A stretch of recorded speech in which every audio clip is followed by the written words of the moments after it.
एक और एक 11। एक बार की बात है, बनगिरी के घने जंगल में एक उन्मुक्त हाथी ने भारी उत्पात मचा रखा था। वह अपनी ताकत के नशे में चूर होने के कारण किसी को कुछ नहीं समझता था। बनगिरी में ही एक पेड़ पर एक चिड़िया व चिड़े का छोटा सा सुखी परिवार रहता था। चिड़िया अंडों पर बैठी नन्हे नन्हे प्यारे बच्चों के निकलने के सुनहरे सपने देखती रहती। एक दिन करूर हाथी गरजता चिंगाड़ता हुआ पेड़ों को तोड़ता मरोड़ता उसी ओर आया। देखते ही देखते उसने चिड़िया के घोंसले वाला पेड़ भी तोड़ डाला। घोंसला नीचे आ गिरा और अंडों पर हाथी का पैर पड़ा, जिससे वो चकनाचूर हो गई। चिड़िया और चिड़ा चीखने चिल्लाने के अलावा कुछ न कर सके। हाथी के जाने के बाद चिड़िया छाती पीट पीट कर रोने लगी। तभी वहां कठफोड़वी आई। वह चिड़िया की अच्छी दोस्त थी। कठफोड़वी ने उनके रोने का कारण पूछा तो चिड़िया ने पूरी कहानी बताई। कठफोड़वी बोली, इस प्रकार दुख में डूबे रहने से कुछ नहीं होगा।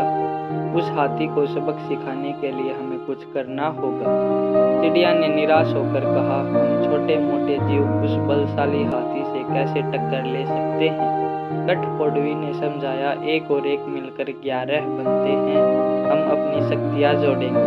कैसे? चिड़िया ने पूछा। एक भंवरा मेरा मित्र है, हमें उससे सलाह लेनी चाहिए। चिड़िया और कठफोड़वी भंवरे से मिली। भंवरा गुनगुनाया, यह तो बहुत बुरा हुआ, मेरा एक मेंढक मित्र है, आओ उससे सहायता मांगे। अब तीनों उस सरोवर के किनारे पहुंचे जहां मेंढक रहता था। भंवरे ने उसे सारी बात बताई। मेंढक गंभीर स्वर में बोला, आप लोग धैर्य से जरा यही मेरी प्रतीक्षा करें, मैं गहरे पानी में बैठकर सोचता हूँ। ऐसा कहकर मेंढक पानी में कूद गया। आधे घंटे बाद वह पानी से बाहर आया तो उसकी आंखें चमक रही थी। वह बोला, दोस्तों, उस हत्यारे हाथी को नष्ट करने के लिए मेरे दिमाग में एक बहुत अच्छी योजना आई है। उसमें सभी का सहयोग होना चाहिए। मेंढक ने जैसे ही अपनी योजना बताई, सब खुशी से उछल पड़े। योजना सचमुच ही अद्भुत थी। मेंढक ने बारी बारी से सबको अपना अपना रोल समझाया। कुछ ही दूरी पर वह उन्मत्त हाथी तोड़ फोड़ मचाकर व पेट भरकर कोपलों वाली शाखाएं खाकर मस्ती में खड़ा झूम रहा था। पहला काम भंवरे का था।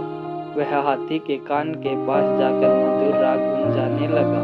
राग सुनकर हाथी मस्त होकर आंखें बंद करके झूमने लगा। तभी कठफोड़वी ने अपना काम कर दिखाया।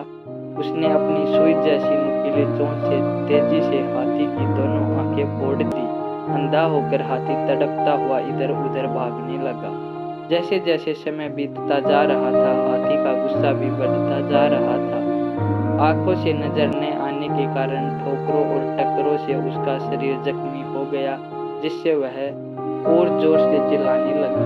चिड़िया कृतज्ञ स्वर में मेंढक से बोली, मैं आजीवन तुम्हारी आभारी रहूंगी, तुमने मेरी बहुत मदद की है। मेंढक ने कहा, आभार मानने की जरूरत नहीं है, मित्र ही मित्र के काम आता है। एक तो आंखों में जलन और ऊपर से चिल्लाते चिंगाड़ते हाथी का गला सूख गया। उसे तेज प्यास लगने लगी।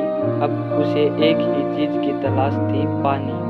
मेंढक ने अपने बहुत से बंधु बांधवों को इकट्ठा किया और उन्हें ले जाकर दूर बहुत बड़े गड्ढे के किनारे बैठकर टर्राने के लिए कहा। सारे मेंढक टर्राने लगे। मेंढक की टर्राहट सुनकर हाथी के कान खड़े हो गए।